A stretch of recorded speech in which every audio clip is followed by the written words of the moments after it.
Friends, hope you all are doing good. आपकी vacations कैसी चल रही हैं? बहुत सारी मस्ती, फ़न और इन्जॉय कीजिए। तो आज हम स्टार्ट करने वाले हैं वीक 5 की activities, class 5 English bridge course. Maximum मैंने देखा है जो एक्टिविटीज़ हैं क्लास 4 की इंग्लिश की एनसीईआरटी बुक से ली गई हैं। तो न्यू बुक आई हैं, आपने नहीं पढ़ी हैं, तो अगर आप ये ब्रिज कोर्स अच्छे से कर लोगे तो आपके लिए अच्छा रहेगा। तो सबको बच्चों को ये जो ब्रिज कोर्स की जितनी भी एक्टिविटीज़ है वो करनी है खुद से, ठीक है। आप देखो यहाँ पे हम वीक 5 की बात कर रहे हैं। वीक 5 में जो पहली एक्टिविटी है, look at the picture below, use the clues in the help box to fill in the blanks and complete the paragraph. ठीक है, आपको पिक्चर्स को देखना है। यहाँ पे देखो कितनी सारी पिक्चर्स दी हुई हैं। इसके बाद एक हेल्पिंग बुक्स दिया हुआ है जिसमें कुछ वर्ड्स दिए हुए हैं, जैसे क्लैपिंग। क्लैपिंग आप सब समझते हो, क्लैप करना। स्कैटरिंग होता है फैलाना। सिटिंग होता है बैठना। हैंगिंग लटकाना। एंटरिंग एंटर करते यानी कि अंदर आना। फीडिंग खिलाना, है ना। तो अब हमें एक पैराग्राफ दिया हुआ है जिसको आपको क्या करना है, इस हेल्प बॉक्स की हेल्प से कंप्लीट करना है। तो देखो यहाँ पे हम पढ़ते हैं, my friend Tarandeep told me an interesting thing yesterday. ठीक है, मेरी फ्रेंड तरनदीप ने मुझे कल एक इंटरेस्टिंग, देखो पास्ट में आएगा सारा, told me an interesting thing yesterday, तो कल उसने मुझे बहुत ही इंटरेस्टिंग बात बताई। She dash her friends the squirrel and the sparrows, तो वो अपने फ्रेंड्स के साथ क्या कर रही थी, फ्रेंड्स को क्या कर रही थी, उसके फ्रेंड कौन थे, स्क्वेरल और स्पैरोज़। तो आप इसको पिक्चर में देख सकते हो, हेल्प बॉक्स में देख सकते हो। देखो क्या आ सकता है, क्लैपिंग नहीं आ सकता, स्कैटरिंग नहीं आ सकता, सिटिंग नहीं आ सकता, हैंगिंग, एंटरिंग, फीडिंग। तो क्या आएगा, फीडिंग, क्योंकि देखो पिक्चर में भी आप देखोगे तो वो अपने दोस्तों को क्या खिला रही है। यहाँ पे देखो इस पिक्चर में अगर आप देखोगे तो वो इनको क्या खिला रही है, खाना खिला रही है। तो यहाँ पे हमारा फर्स्ट में क्या आएगा, वाज फीडिंग। ठीक है, वाज सिंगुलर के लिए आता है, वर प्लुरल के लिए आता है। जब एक से ज़्यादा की बात की जाएगी तो वर आएगा, एक की बात की जाएगी तो वाज। तो तरनदीप जो थी वो अपने दोस्तों को, किस किस को, स्क्वेरल को और स्पैरोज़ को खाना खिला रही थी। तो क्या आएगा, वाज फीडिंग। तो ये हमारा 1 में आ जाएगा। आगे देखो, she dash grains for them, वो क्या कर रही थी उनके लिए, ग्रेन्स को क्या कर रही थी, शी वाज स्कैटरिंग। स्कैटरिंग क्या आएगा, फैला रही थी, है ना, दे रही थी, तो वो आएगा सेकंड में scattering. She was scattering grains for them. Her grandfather dash out the clothes to dry on the clothes line, तो उसके दादा जो थे वो क्या कर रहे थे, बाहर जो है कपड़े सुखा रहे थे, यानी कि हैंग कर रहे थे। तो थर्ड में हमारा ये आ जाएगा, वाज हैंगिंग। फर्स्ट में हमारा था फीडिंग, सेकंड में स्कैटरिंग था, थर्ड में हमारा आ गया हैंगिंग। ठीक है, हर grandfather hanging out the clothes to dry on the clothes line. Grandmother dash the house when a strong wind begin to blow, तो दादी माँ ने एंटर किया घर में जब बहुत ज़्यादा तेज हवा, यानी कि एक तरह से तुम आंधी भी कह सकते हो, चलने लगी। तो क्या आएगा, entering. Grand mother was entering the house when a strong wind begin to blow. ठीक है, उसके बाद क्या है, when she return with the clothes pegs she saw a wonderful scene. The sparrow and squirrels dashed on the clothes to prevent them falling. मतलब उनको गिरने से बचाने के लिए जो स्क्वेरल थी और जो स्पैरोज थी वो क्या किया हुआ था, उन्होंने वो क्लोथ्स के ऊपर बैठी हुई थी। तो क्या आएगा, वर सिटिंग। देखो यहाँ पे प्लूरल है, स्पैरोज एंड स्क्वेरल, तो वो सब क्या किया था, उन्होंने वो क्लोथ पे बैठी हुई थी ताकि वो गिरे ना। पैक्स क्या होते हैं, चिमटियाँ होती है ना जो हम कपड़ों को गिरने से बचाने के लिए लगाते हैं, उनको बोलते हैं पैक्स। तो अब आगे क्या हुआ, Tarandeep dash her hands with Joy, और तरनदीप क्या करने लगी, क्लैपिंग करने लगी अपने हाथों से। तो क्या आएगा, Tarandeep was clapping her hands with joy. Grand mother put the pegs on the clothes. Tarandeep set down a bowl of water for her friends, और फिर तरनदीप ने क्या किया, एक पानी का कटोरा अपने दोस्तों के लिए रख दिया। ठीक है, तो ये हमारी एक्टिविटी थी। अच्छी लगी आपको? इसमें बस आपको फिल इन द ब्लैंक्स दिए हुए हैं, पिक्चर्स देख सकते हो, है ना। पहले क्या हुआ था कि वो उसने तरनदीप ने बात बताई थी कि वो क्या कर रही थी, अपने दोस्तों को खाना खिला रही थी, दादाजी बाहर कपड़े सुखा रहे थे, और दादी ने कब एंटर किया, जब तेज़ हवा चलने लगी, फिर वो पैक्स लेके उसने कपड़ों पे लगा दिया और उसके दोस्तों ने उसकी मदद की। हम अगर किसी की मदद करते हैं तो वो हमारी मदद करते हैं। आप अगर किसी डॉगी को फीड कराओगे, खाना खिलाओगे, तो देखना वो आपकी बात ज़रूर सुनेगा। नेक्स्ट देखो, द फॉलोइंग एक्टिविटी में हमारी है प्रोनाउंसिएशन प्रैक्टिस, यानी कि आपको सिर्फ प्रोनाउंसिएशन करना है, वर्ड्स का लिखना विखना कुछ नहीं है, सिर्फ बोलना है तेज़ी से इन वर्ड्स को। तो पहला word hot, then hat, hast, याद रखो जब भी हेस्ट होगा, ये क्यों, जब भी दो वोवल आते हैं ना एक वर्ड में, तो जो फर्स्ट वोवल है उसकी लॉन्ग साउंड आती है। आपको पता होगा जो वोवल्स हैं हमारे, उनकी दो साउंड होती है, short sound and long sound. ठीक है, लॉन्ग साउंड कौन सी होती है, जो उनके नाम होते हैं, जैसे ए का जो नाम है ए है, ओ का ओ, यू का यू, आई का आई, तो यही उनकी प्रोनाउंसिएशन होती है लॉन्ग साउंड में। ठीक है, तो जब भी दो वोवल एक साथ आते हैं, जो पहला वोवल होता है उसकी लॉन्ग साउंड आएगी, यानी कि ए है तो ए, और जो नेक्स्ट वाला वोवल होगा वो साइलेंट हो जाता है, चुप हो जाता है। ठीक है, तो ये जो है ये क्या पढ़ेंगे हम इसे हेस्ट।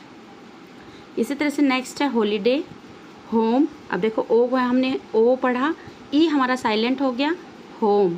ठीक है, हाउस, हीप, हेज, डी हमारा यहाँ पे क्या होगा, साइलेंट होगा, हेज। Hit, heat. ठीक है, HIT हिट, आई की जो है शॉर्ट साउंड होगी ई, और EA मिलके हम लॉन्ग ई की साउंड आती है, तो ये होगा हीट। ओके, इनको आपको रेगुलर प्रैक्टिस करनी है। ये क्या बोल रहा है, regular practice of such consonants will help you develop good pronunciation. तो अगर आप डेली रीडिंग करोगे, डेली कुछ वर्ड्स को प्रोनाउंसिएट करोगे, तो आपकी जो प्रोनाउंसिएशन है वो इम्प्रूव हो जाएगी। तो कुछ नहीं है, आपको मैथ्स हो गया, इंग्लिश हो गया, रीडिंग की, हिंदी की रीडिंग की डेली प्रैक्टिस करनी है, मैथ्स के डेली सम सोल्व करने हैं। प्रैक्टिस में जो चीज़ रहती है वो हमेशा इम्प्रूव होती है। अगर कुछ दिन के लिए छोड़ दोगे, सोचोगे छुट्टियाँ अभी नहीं पढ़ेंगे, छुट्टियों के बाद पढ़ेंगे, तो वो गलत हो जाएगा, आपकी प्रैक्टिस छूट जाएगी, बहुत चीज़ें आप भूल जाओगे, आपको फिर से स्टार्ट करना पड़ेगा। तो इससे अच्छा है आप अपनी स्टडीज़ को कंटिन्यू रखो, डेली 1 या 2 घंटे आप ज़रूर निकालो, रीडिंग करो, मैथ्स के सम सोल्व करो, हिंदी की रीडिंग करो, इंग्लिश की रीडिंग करो, कोई स्टोरी पढ़ लो। ठीक है, तो आपको ज़रूर करना है। राइटिंग की भी आपको डेली प्रैक्टिस रखनी है, ताकि आपकी हैंड राइटिंग जो है इम्प्रूव हो, ख़राब ना हो। एक्टिविटी है वो है हमारी एनाग्राम, जिसमें कि कुछ वर्ड्स दिए हुए हैं और उन्हीं वर्ड्स के स्पेलिंग को यूज़ करके आपको नया वर्ड बनाना है। जैसे देखो फॉर्म से बनाया हुआ है फ्रॉम, इसी तरह से लेफ़्ट से आप क्या बना सकते हो, फेल्ट, है ना। गैस्प से क्या बना सकते, स्पैग। इसी तरह से फ्ली से हम क्या बना सकते हैं, फील। चम से much, liar, rail, hubs, bush. ठीक है, तो इस तरह से अगर आप कुछ और बनाना चाहो तो वो भी आप बना सकते हो। नेक्स्ट देखो, fair, fair, egos, goes, dads, ads, lime, mile, felt, left, lots, slot, feet, fate. तो इस तरह से आप वर्ड्स बना सकते हो, अपनी मर्जी से भी बना सकते हो। ड्यूटी है हमारी पॉजेसिव प्रोनाउंस की। पॉजेसिव क्या होता है, जो रिलेशन दिखाता है, ओनरशिप बताता है, ये मेरा है, तुम्हारा है, उसका है। तो देखो एक एग्जांपल दिए हुए हैं ना, the hook on the table is mine, मतलब हुक किसका है, मेरा है, तो ये एक रिलेशन दिखा रहा है। The blue handbag is hers, जो ब्लू हैंडबैग है वो किसका है, उसका है, हर्स, तो ये क्या है, possessive pronoun. There is new bicycle near the gate, it is yours, तुम्हारी है ना, तो मेरा, तुम्हारा, उसका, hers, his, mine, yours, their, तो ये सब क्या होते हैं, पॉजेसिव प्रोनाउंस होते हैं। प्रोनाउंस यहाँ पे देखो, फिल इन द ब्लैंक्स है using the correct possessive pronoun. These crayons belongs to me, ये जो क्रेयॉन्स हैं ये मेरे से बिलोंग करते हैं। दीज क्रेयॉन्स आर माइन, तो यहाँ पे क्या आएगा, mine. The toys belongs to Karan, the toys are his. ठीक है, टॉयज़ किसके हैं, उसके हैं। You must learn to keep your things neatly, after all they are yours. ठीक है, तुम्हारी चीज़ें हैं, तुम्हें उन्हें साफ़ सुथरा रखना चाहिए क्योंकि वो तुम्हारी है। These cows belongs to us, ये काउस जो है हमसे बिलोंग करती हैं। The cows are ours, us है तो क्या आएगा, आवर्स, हमारी। मी है तो क्या आएगा, माइन, है ना। सिंगुलर और प्लूरल का डिफरेंस है, आपको समझना है, उसे अच्छे से प्रैक्टिस करनी है। The house with the red tiles belongs to my uncle. ठीक है, जो रेड टाइल्स वाला घर है ये किससे बिलोंग करता है, मेरे अंकल से। द हाउस इज़ हिज, यहाँ पे भी क्या आएगा, his. Now make sentences using ours, theirs, his, hers, yours. अब आपको इन पोसेसिव प्रोनाउन का यूज़ करके सेंटेंसेस बनाने हैं। कुछ भी बना सकते हो आप अपनी मर्ज़ी से, तो कोशिश कीजिए। अगर कोई दिक्कत होती है तो आप कमेंट में मुझसे पूछ सकते हो। ठीक है, आर्स क्या होता है, हमारा। देयर्स मतलब उनका, हिज मतलब उसका, हर्स अगर लड़का है तो हिज आएगा, लड़की है तो हर्स आएगा, और योर्स मतलब तुम्हारा। ठीक है, अब हमारी 5th एक्टिविटी आती है जिसमें पैसेज दिए हुए हैं। तो आपको पहले पैसेज पढ़ना है। देखो मैं पढ़ के सुना देती हूँ, ध्यान से सुनना और समझना। These are plants that live for a long time, sometimes for hundreds of years. They are everywhere, in parks, next to roads, and of course near your home. तो किसकी बात की जा रही है यहाँ पे? प्लांट्स की बात की जा रही है। और प्लांट्स जो होते हैं बहुत लंबे टाइम तक रहते हैं और हर जगह होते हैं। पार्क में होते हैं, रोड के साइडों में होते हैं, है ना, और हमारे घरों के आसपास भी होते हैं। There are trees that grow in forest and those that grow in the sandy soil of the desert ना। अलग अलग तरह के पेड़ होते हैं, कुछ पेड़ जो फॉरेस्ट में उगते हैं, कुछ जो सैंडी डिज़र्ट में उगते हैं। These come in every shape and size. Look around your classroom. Trees provides would for furniture. तुमने देखे हर जगह अलग अलग तरह के पेड़ दिखाई देते हैं, अलग अलग साइज़ के, अलग अलग शेप के। और पेड़ हमें क्या क्या देते हैं? वुड देते हैं, लकड़ी देते हैं, जिससे हमें फर्नीचर बनाते हैं, जैसे डोर्स हो गए, टेबल्स हो गई, cupboards and chairs. Look into your school bag. The paper and the pencil you use come from trees. और हमें पता है कि पेपर और पेंसिल भी किससे बनती हैं? पेड़ से। All the fruits you love to eat, bananas, apples, mangoes, guavas, सब कहाँ से बनते हैं? कहाँ पे उगते हैं? ट्रीज़ पे।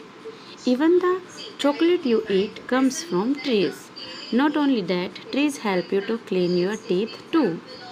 Loving and caring for trees it is both essential and rewarding, है ना। हमें पेड़ों की देखभाल करनी चाहिए क्योंकि वो ज़रूरी भी है और रिवार्डिंग मतलब होता है उसका हमें इनाम भी मिलता है। So let us learn about a few common trees. अब यहाँ पे कुछ पेड़ों के बारे में दिया गया है जिसके बारे में आपको पढ़ना है। पहला हमारा पैसेज है द टैमरिंड ट्री। टैमरिंड क्या होता है? इमली का पेड़। The tamarind tree is very large and shady. बहुत बड़ा होता है, छायादार होता है। The special sour taste that you get in South Indian curries comes from the tamarind tree. जो साउथ इंडियन डिशेज़ में जो खट्टापन आता है ना, वो इसी पेड़ से आता है। The pod is brown with sour pulp and the seeds inside. आपने देखा है इमली कैसी होती है? बाहर से कैसी होती है? ब्राउन होती है, अंदर उसके पल्प होता है और सीड्स होते हैं। The pulp is use in curries. The powder from the seeds is use in some medicine, है ना। उसका जो पल्प होता है वो करी बनाने के लिए यूज़ करते हैं। सब्जी की जो करी होती है तो खट्टी इसी से हो जाती है, और जिसके जो बीज होते हैं वो मेडिसिन बनाने में यूज़ होते हैं। The tamarind is found all over the India. सभी जगह मिलता है, but it does not grow so well in the north. लेकिन नॉर्थ में अच्छे से बढ़ता नहीं है। Birds, squirrels and monkeys love to eat the tamarind. और सभी बर्ड्स को, मंकीज़ को, स्क्वेरल्स को टैमरिंड खाना पसंद है। नेक्स्ट है हमारा babul tree. Have you seen the babul tree? क्या तुमने कभी बबूल का पेड़ देखा है? It is very common in the dry parts of the country. सूखे इलाकों में अधिकतर बबूल का पेड़ होता है। It is a medium size tree. The bark of the tree is use to prepare medicine for our gums. ठीक है, हमारे गम्स की मेडिसिन बनाने के लिए इसकी बाग क्या होती है? छाल। जो पेड़ों की छाल होती है ना, उसे बोलते हैं। The twigs are use for so many people. Twigs क्या होती हैं? जो उसकी टहनियाँ होती हैं छोटी छोटी, वो बहुत सारे लोग यूज़ करते हैं दातुन बनाने के लिए। It is a tooth brush and toothpaste rolled into one. ठीक है, टूथपेस्ट और टूथब्रश दोनों का ही काम वो कर देती है। The next time you walk by a bubble tree, you can break off a twig and use it as a toothbrush too. आप भी जब कभी बबूल ट्री के पास से गुजरो तो आप उसकी जो टहनी है, ट्विग है, उसको यूज़ कर सकते हो एज ए ब्रश। नेक्स्ट है हमारा द नीम ट्री। नीम तो बहुत कॉमन पेड़ है, आप सबने देखा होगा। You must have seen a neem near your house और नियर द स्कूल और beside the road. Almost every one can recognise a neem tree. सभी लोगों को नीम ट्री की जो है पहचान होती है। The Neem is a magic medicine tree because almost every part of the tree is use for medicine. इसका हर एक पार्ट जो है मेडिसिन के लिए यूज़ हो जाता है। Sometimes sick people are given neem juice to drink. People use the twigs of the neem tree like a toothbrush to clean their teeth. Burn some dry neem leaves inside the house. See the mosquitoes disappear. अगर तुम सूखी पत्तियों को जलाओगे नीम के घर के अंदर तो देखना कि जो मॉस्किटोज होते हैं, मच्छर होते हैं, वो भाग जाते हैं। When you store winter clothing or blankets, keep dry neem leaves between them. जब भी हम कपड़े रखते हैं, सर्दियों के कपड़े, तो हम क्या करते हैं, उसमें सूखी लीव्स रख देते हैं। इससे उनको क्या होता है, this helps keep away insects. तो इससे इंसेक्ट्स जो होते हैं, छोटे छोटे कीड़े मकोड़े, उनसे दूर रहते हैं। When you store rice, keep dry neem leaves at the bottom of the rice bin. This keeps pest away. तो छोटे छोटे पेस्ट से होते हैं जो चावल दाल या गेहूं को ख़राब कर देते हैं, उसको भी हम सेव कर सकते हैं अगर हम उसके वहाँ पे सूखी हुई नीम की पत्तियाँ डाल दें। नाउ अब बेस्ड क्वेश्चंस हैं इनके जो हमने अभी पढ़ा है। Where can trees be found according to the passage? तो trees can be found everywhere, है ना, near our house, near our school, beside the roads, in the parks. First line में लिखा हुआ था तो उसका आंसर आप ये लिख सकते हो। What are some uses of the trees mention in the passage? Passage के अकॉर्डिंग जो ट्रीज़ के यूजेस हैं वो क्या है? तो सबसे पहले था ट्रीज़ हमें वुड देते हैं फर्नीचर बनाने के लिए, टेबल, चेयर, विंडोज़, डोर्स, ये सब बनाने के लिए। दूसरा क्या था कि ट्रीज़ से हमें मेडिसिन मिलती है, पेपर मिलता है, पेंसिल मिलती है ना, बहुत सारे यूज़ इसमें आए हैं ट्रीज़ के, तो आप लिख सकते हो। नेक्स्ट है which animal mention like tamarind tree? तो क्या क्या थे? Squirrel, monkeys and birds. What is the special use of trees from the babul tree? It is use as toothbrush and toothpaste, both, है ना, दोनों ही चीज़ों की तरह हम यूज़ कर सकते हैं, टूथब्रश और toothpaste. How does the neem tree help in keeping away mosquitoes and pests? तो मॉस्किटोज को कैसे दूर रखते हैं? If we burn dry leaves the mosquitoes to keep away the mosquitoes, and we can keep the dry leaves in rice, storing rice, pulses, wheat, तो उससे क्या होता है? पेस्ट जो है वो दूर रहते हैं। What is the main idea of the passage? Main idea क्या है? It is about the trees, uses of trees, है ना। अच्छा, नाउ इंटरप्रेटिंग आइडियाज़। अब कुछ एक्स्ट्रा क्वेश्चन है based on this text. What is the difference between plants and trees? ठीक है, ये हमें पैसेज में नहीं मिलेगा, ये आपको खुद बताना है। तो प्लांट और ट्रीज़ में डिफरेंस मुझे लगता है सबको पता होगा। ट्रीज़ आर लॉन्ग, है ना, they have a thick and woody stem, मतलब बहुत ज़्यादा थिक उनका तना होता है। And their life is also very long. But plants क्या होते हैं? Plants are small, they have soft stem.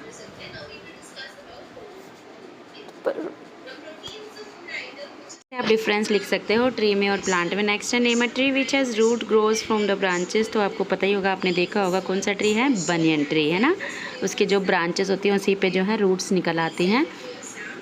Next देखो interfering meaning from the given text. What does the passage describe the neem tree as a magic medicine tree? Because we can use every part of the neem tree as a medicine, है ना, सारे part उसके use कर सकते हैं। Branches में toothbrush कर सकते हैं, उसकी लीव्स को यूज़ कर सकते हैं, उसका जो फल होता है निम्बोरी उसको यूज़ कर सकते हैं। तो every part we can use. Next देखो, what does the passage suggest you to do if see someone harming a tree? We can save the plant, we can complain about that. Okay, so you have to save every, क्योंकि trees जो हैं बहुत useful होते हैं और हमारे काम आते हैं। अब लास्ट वाली जो है वो फन एक्टिविटी है। आपको क्या करना है? कलर्स को रीड करना है, स्पेलिंग को रीड नहीं करना। जैसे येलो जो है ग्रीन में लिखा हुआ है, तो आपको जो है ग्रीन पढ़ना है, येलो नहीं पढ़ना है। तो फटाफट फटाफट फास्ट इसको ट्राई करो पढ़ के। देखो मैं ट्राई करती हूँ। ग्रीन, जैसे हम इसको रो वाइज पढ़ेंगे, ठीक है। पहला है हमारा, मैं बता देती हूँ मैं कैसे पढ़ती हूँ ताकि आप कंफ्यूज ना हो। Green, red, blue, yellow, blue, purple, red, ये black, green, black, purple, red. अगर आप ध्यान दोगे ना, कलर पे ध्यान दोगे तो आप राइट पढ़ोगे। अगर आपने कहीं भी स्पेलिंग पे ध्यान दे दिया ना तो फिर आपसे रॉन्ग हो जाएगा। तो बिल्कुल अगर रीड कर रहे हो ध्यान से, एकदम कलर को देखते देखते रीड करते जाओ तो आप सही से पढ़ोगे। तो ट्राई करो इसको पढ़ने का फास्ट। तो ये हमारी थी वीक 5 की एक्टिविटीज़। लास्ट वीक 6 रह गया है, उसको भी हम जल्दी से कर लेंगे। तो सारी एक्टिविटीज़ अच्छे से करो, थोड़ी इंटरेस्टिंग भी है, लिखने का अभ्यास करो, रीडिंग का प्रैक्टिस करो। Good luck.